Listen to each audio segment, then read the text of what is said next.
Welcome to the most extensive IELTS course. I'm Satyendra, your IELTS trainer, and today we're going to see the introduction to IELTS. Now, what does this IELTS stands for? IELTS stands for International English Language Testing System. In this test, all they do is check your proficiency. You, by mean non-native speakers. Now, what is this proficiency test? Proficiency means checking how good you are in English. And by non-native, I mean people who are living in a country where English is not spoken as the primary language or the first language. Let me tell you and give you an example of countries such as Canada, Australia, US, New Zealand, such countries. There are 8 countries. These countries have the first language as English. Apart from that, countries like India, China, and most of the Asian countries, African countries, South American or European, they don't speak English as their first language. They have it as second language or maybe third language. For them, it's must to write this test if they want to go to these countries. For example, I want to go to Australia to study, or let's say I want to go to Canada to work. Then I have to write IELTS so that I can show my proficiency. All right. Now, this test has been created by Cambridge University a long time ago. Well, year is not important. Important is to know that it was created by Cambridge University.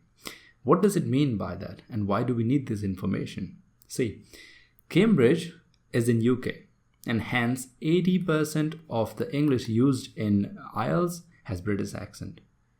Hence, I would recommend start watching British related movies or British accent movies. Most of the Hollywood movies are from US. Hence, you will see an accent difference. And some of the answer might be incorrect, let's say in listening, because of that. All right, we'll see how to solve that problem later. But for now, let's start watching British accent movies. Okay? Moreover, there are types and categories in IELTS. There are 3 different things that you have to notice, 3 different types. Okay? Some of them are very important to take care of. Some of them are okay, you're fine with it. Some of them you can be cautious or you can be fine. For the first one, IDP and British Council. Let me explain what these things are. You might be hearing this a lot while you're registering for IELTS. Now, as I said, Cambridge created the test, and they, as a university, give responsibility to IDP and British Council to take the test in various countries. These institutes or agencies, you can call them their parts, take care of the test and conduct tests in countries like India, China, and any country. You are given option to choose IDP and British Council, and trust me, both are same. Now I'll tell you why there are many rumors, misconceptions, wrong information about this. Let's say I go for the first time to write IELTS. I write with IDP. I book my test with IDP and I don't get the required score. I'll say IDP is horrible, because I have another option, right? I'll say maybe British Council is better. Instead of accepting what did go wrong, I'll say IDP is wrong. Same for the person who goes for British Council and didn't get the score.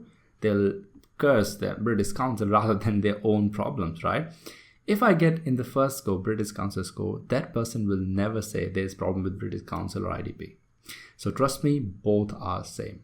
No difference. You can choose any of them, whichever the seat is available. Yeah. Please try to book at least 15 days before the exam. Don't worry about that. I'll talk about this in later sessions or class, because there we'll talk about how to book exams and all those stuff. Yeah. Now this was the first type. You don't have to worry. You can choose anyway. The second one, you do have to pay attention. What do you mean by pay attention? Listen, if you are planning to work abroad, then please go for general training. This is for work, immigration, or anything related not to study, right? Here, if you want to study anything, graduation, post-graduation, PhD, any kind of course, go for academic. And hence, if in case, let's say, you go for general training instead of academic, you want to study but you take general training test, that's just wrong. They won't accept the score. And hence you wasted a lot of money in that. Please take care of this. Otherwise there will be trouble later. You have to write the exam again. It doesn't matter how good score you get. This will be invalid if you do the otherwise academic or general training. So please take care of this while registering for the exam. If you have any doubt in this, you can definitely ask me in comments. I'll definitely let you know which one you should go for. I can help in that, yeah? All right. The last one is paper and online. Now, what does it mean by paper and online? Earlier, the test was being conducted just paper test. That means paper and pencil. You have to write all the answer based on paper. You get a question paper, you get a pencil, you write the answer. But now, because every other test is online, so they are planning, or they already have started this, that they are taking tests online. I recommend please go for paper. That is paper and pencil. The reason for that is from our first grade till all the time we have studied, even in a work, we enjoy writing in a paper, and we are habitual to that, right? Studying online is a bit of a trouble, I would say, yeah, because there is study conducted and said that 30% speed decreases while reading in a screen rather than a paper. That's the reason when you watch TV, when you watch videos and you read book, after the book sometime you try to go back to the video because you're really slow. But if you read from a book, it's fun and it's faster. So please go for paper and pencil. That's my recommendation. And these are the three types or three categories in IELTS. All right. After that, we have something important as well, which is scoring. How are you scored in IELTS? In IELTS, there's nothing like marks or anything like or points. We have bands. These are the final ones. Now, what is the meaning of these bands? All right, we'll see on that part itself. Bands is a name of a scoring system created by IELTS, or let's say Cambridge, where you are scored from 1 to 9, where 9 is the highest and 1 is the lowest. There's nothing like 0. 0 is when you didn't go or appear for the exam, right? You will get any score between 1 and 9. Depending on your situation or your requirement, you have to score according to that. If you score 9, that's well and good. It's highest. You don't have to worry about anything. Even 8, well and good. No worries. But there's one more. There's a catch. There are 4 modules in IELTS. That is listening, reading, writing, and speaking. If in case you score less in any of these, less compared to the requirement. So for an example, I'm a company who wants to hire someone from India. I'm staying in US, let's say. And I want you to come to US, and my requirement for my company is, let's say, 8 bands in listening, 7 reading, 7 writing, 7 speaking. In that case, what's going to happen? If you get 6.5 in writing, definitely you are not cleared the exam. You have to write the exam again.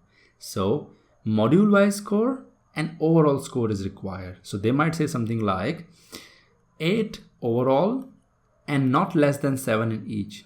This is how they tell you what you require. I hope you understand what I mean by that. Yeah? Good. Now, there's one more thing that we must know about scoring. That is band and CEFR. There's something called bands and there's something called CEFR. They're different things and they're connected in a way which we don't know. Let me make you understand about that. If you look at CEFR, it stands for Common European Framework as a Reference for Languages. It's a way to test the levels in the language. So there are 3 different levels. A level, you can call them A1 and A2, B1 and B2, and C1 and C2. So this is basic, intermediate, and advanced, right? Now, bands are created from 1 to 9. These bands respond to these levels. So for an example, 8.5 or 9 is considered C2. So hence 8.5 to 9 is considered C2. Above this, it's C1. So basically speaking, they are responding to these levels, which are official levels in Europe. If you are learning any other language apart from English, like German, French, there are levels to learn. For example, if you learn A1, you get some score in there, you write another exam. So you see, these are those levels, CEFR levels. Band was created by, as I said earlier, Cambridge, so that it's easier for them to test others. Because these levels are actually very broad. They wanted something concrete. So these 1 to 9 are concrete.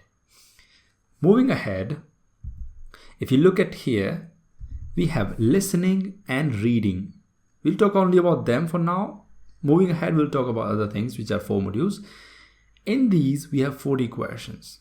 Now, I'm not saying that I'm going to introduce these listening and reading right now. Only I'm talking about the scoring part. Okay, so we have 40 questions in both of them. These are similarities. And 1 point you get for 1 correct answer.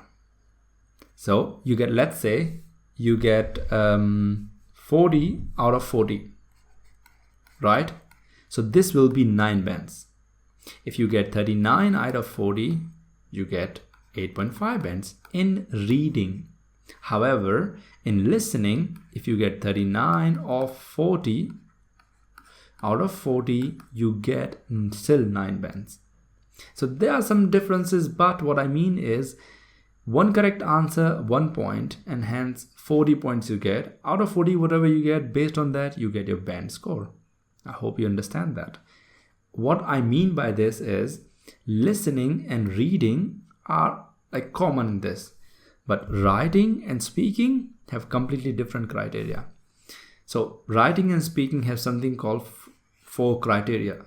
Now this criteria itself is a plural. We don't have to add s. The singular of criteria is criterion.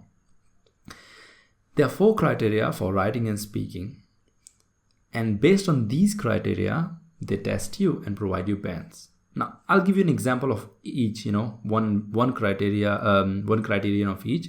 The first one, let's say your vocabulary or lexical resource. The better vocabulary you use in writing, the higher score you get in writing. This is one of the criteria, trust me. There are many, so there are total 4. In speaking, one of them is fluency. Yes, the more fluent you are, the higher score you get. So not just this, there are 3 more, as I said. When we combine them and test you, and they create your score. Okay, not just one person, many people check your paper, like total 3, and then they give you the score. See, I'm not saying that I am introducing writing and speaking completely. This is just to tell you how you are being scored. Now, what happens in writing, what happens in speaking is completely different issue. We'll see that later. Okay, this is just for the scoring purpose. Now, most of you must be thinking, which book to go for? There are many books online. Please don't go for online material. They are horrible. They're literally horrible. The reason for them to be horrible is they are not connected to Cambridge, right? So the books they create, they are not exactly according to exam or the test. So you might be getting good score in the online material. You might be getting bad score in the online material. But the exact material that you need, we call them the best book. The best book is the official Cambridge Guide to IELTS. So there's a guide called Official Cambridge Guide to IELTS. This is, in my opinion, the best book. It has everything. Yeah. Second book that is required for practice is a series. It's called the Cambridge Practice Test for IELTS series. There's a series ranging from 1 to 14. The 14th is the latest. Please start from 9 till 14. Practice only these books. Now, I'm going to provide you a link so that you can directly go and buy those books. These books are the best. You can purchase initially 2 to 3 books. That's it. Like, for example, 12, 13, 14. Or just 12 for your practice. And go for the official guide. That's enough. Along with this course and those books, it's enough. Trust me. Okay. Moving ahead, we have to know how many times can I book for the test? How many times is test being conducted? The frequency of the test. So there's a difference between academic and general training. Academic is conducted 48 times a year. However, general training is conducted 24 times a year. So you can say 4 times a month. Here it's, you guessed it right, 2 times a month. Not 12, sorry. So watch out for people who are writing general training. Seats are less compared to academic because it's only written 2 times a month. Okay. Now, of course, you must be thinking, how many times can I write IELTS? For example, I tried once and I didn't get the desired score. Can I write many times? No. Please don't do that. Of course, there is no set requirement. You can write as many times as you want, but I won't recommend it going to it immediately. That's what I mean by don't write many times continuously. Of course, let's say you didn't get the score. So your score requirement was 7.5 for your college or for your work, and you got 7. Now, just after 1 week of exam, there is the date coming. Don't go for that, because you didn't look into what went wrong, what went right, and what kind of module you need to practice. You just went there because you wanted the score again. Don't do that, please. Take time, evaluate yourself, ask me, ask your friends or anyone who has helped you in this. Look at the book, what went wrong, what went right. Okay, so that's what I mean. Please don't go for it immediately.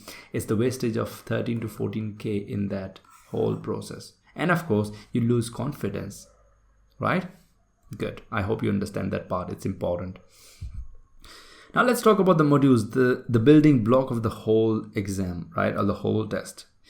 So there are 4 modules, as I said earlier, and they need to be evaluated in all the areas in English. For example, not for example, exactly, we have listening. Listening is that you hear some audio. Let me try my drawing. It's okay, I guess. So listening, you will be hearing audio for around 30 minutes. There will be breaks in middle, and there will be 40 questions in that. And based on these questions, the audio, you will be answering questions. Of course, there will be break, as I said, but it might get a little bit difficult because the language is English plus accent is British. So there might be some trouble. So this is what happens in listening. You have to write the answer while you're listening to the audio in the question paper. Of course, this will be declared in detail in later, that for example, when we are understanding listening in detail, this is just a module as introduction. In reading, you will be given a question paper in which you will have some passages. This is a passage, let's say, and here we have questions. Of course, not on the same page, on other pages. You will have to read the questions and find the answer from the passages. This is what reading test is. Okay? It's not just reading. Okay? I had a friend, he said, oh, it's just reading, right? I can read fast. I'm like, it's not just reading. You have to find answers from the passages. And also, like listening, we have 40 questions. And remember, please, the sequence is always the same, which I'm showing you. So listening comes first, then comes reading, and whatever the modules I'm going to show you. Sequence never changes in IELTS. Okay. Then comes writing. In writing, we have two things to do: task 1 and task 2. There's a difference in academic and general training. For academic, you gotta write a report in part 1. For general training, you gotta write a letter. For part 2, you all have to write an essay. There's no difference in part 2. The total time will be 60 minutes, and yes, you have to write an essay. You heard it right. I don't remember when was the last time you wrote an essay. Well, if you ask me, it was like day before yesterday for my practice, just to check how it is. But most of us write essays in our school, not even college. College, we write exams, right? So it's a little bit weird and a difficult task in my opinion. So please practice this the most, writing. And the last one is speaking. This will be a formal interview or kind of a test. It will last for 11 to 14 minutes. Now I wrote it in the last, and I'm going to draw a line here for a reason. Well, my line is horribly, not straight. Now this part will be taken on a different day. What I mean by different day, this will be taken on the same day. So total time will be 2 hours and 45 minutes for the whole test. And this will be taken on a different day. That means plus or minus 5 days before or after this test. Let's say I have listening, reading and writing IELTS test on 25th of July. Then probably my speaking test will be anything between 20 to 25 or 26 to 30. So it could be 21, 22, 23, 24 or 27, 28, 29, 30. Any of these. Now how will I know when my test is?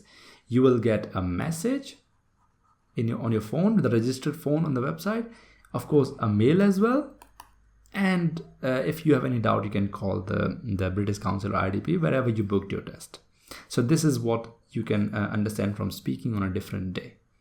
It is the shortest one, and the venue, the date, the timing will be told. Please try to be a little bit early. I have seen people who have written these 3 tests on one day, and when this came, they couldn't reach. And of course, when you can't write one, they won't even give you score for this. So it's all gone. Try to be a little bit early based on what time they gave you. All right. So these are the 4 modules that you have to understand and write. Detailed will be in coming sessions. This is just a mini introduction, right, for you to understand. Now, once you write all the tests, that is speaking, after 13 days, you will get your score. And that will be online. That means you will get a registration number. You can check on their website. They'll tell you where to look for. And of course, you'll get a message or a mail that, oh, your result is out. Please check it. That will be wonderful to get an alert, right? If you want a hard copy, well, you can get it, but it will take some time, like 30 days. It will be sent to you by a post, and you can just, send it to anywhere as a copy. But remember, you will get first online, and then you'll be sent hard copy. I hope I'm clear about this.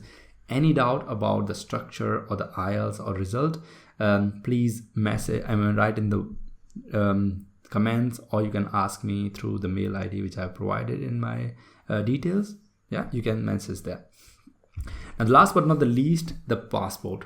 See, I have seen plenty of the people crying after some time because of passport. And why does that happen? I'll tell you. It is a must for registration of IELTS. So let's say I'm going for registration of IELTS and I have all the details filled, and they say, please fill your passport number. And I say, I don't have a passport. They say, please remember, you cannot write the test. The reason for that is simply, without a passport, how would you go abroad? And you're writing a test for abroad. So they don't allow you to write IELTS without passport.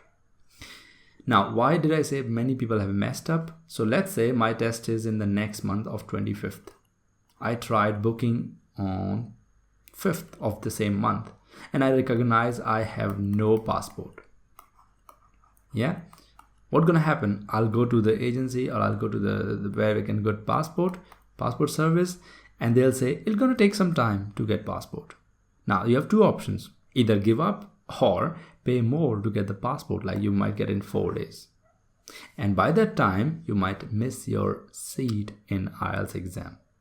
So please do it right now. If you're planning to write IELTS soon, get your passport ready so that we can register easily. Okay, and this was the end of your session. Yeah, the end of your chapter. For any doubts, as I said, please write in the comments or write me in the mail. I'll be happy to reply. For any FAQs, there are many frequently asked questions. I didn't include them for a reason, because there will be too long chapter. You might get bored. Now, some people have some doubts, some don't. So if any doubts, remember what to do. If you like it, yeah, please like the video then, or else, great. I guess you can write in the comments as well what you didn't like. Have a nice day.